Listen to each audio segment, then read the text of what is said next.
കരിക്കല്ല ഒരു കൊലയിലാണെങ്കിലും ഓരോന്നിനും ഓരോ സ്വഭാവം കേട്ടോ. ആരുടേത്? ഇത് ആരടാന്ന്? யாரது கேசு? നിങ്ങൾ രണ്ടുപേരും കൂടെ ഊരി ചുറ്റാൻ ഇറങ്ങിയതല്ലേ? நான் டான்ஸ் ஆட இல்ல, அது சொல்லு.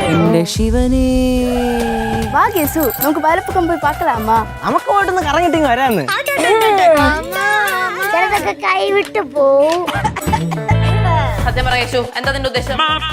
നല്ല ഉദ്ദേശമാണെങ്കിൽ നിനക്ക് കൊള്ളാം. അടിപൊളി പ്രൊമോ ആണ് വന്നിരിക്കുന്നത്. മെർലിൻ തിരിച്ചു വന്നിട്ടുണ്ട്. അതിന്റെ പേരിൽ കേശുവിന് നല്ലൊരു പണി കിട്ടുന്നുണ്ട്. മറ്റേ തമിഴ് പെണ്ണുമായിട്ടുള്ള കറക്കമൊക്കെ മെർലിൻ പൊക്കുന്നുണ്ട്. അപ്പൊ മെർലിൻ തിരിച്ചു വന്ന നല്ലൊരു രസമായിട്ട് തന്നെ വന്നിട്ടുണ്ട്. പ്രൊമോയിലെ എപ്പിസോഡും കളറാവുന്നുള്ള കാര്യത്തിൽ ഒരു സംശയമില്ല. പിന്നെ ശിവയും കൂടെ ഉണ്ടായിരുന്നെങ്കിൽ അടിപൊളിയായതെന്ന് വിചാരിക്കാറ്. ശിവയുടെ ട്രെയിൻ ഇതുവരെ വന്നില്ലേ എന്തോ, പുള്ളിക്കാർ ഇതുവരെ എത്തിയിട്ടില്ല. പുള്ളിക്കാർ ശിവയും കൂടെ ഉണ്ടായിരുന്നെങ്കിൽ കേശുവിന്റെ കാര്യത്തിൽ ഒരു തീരുമാനമായാലും.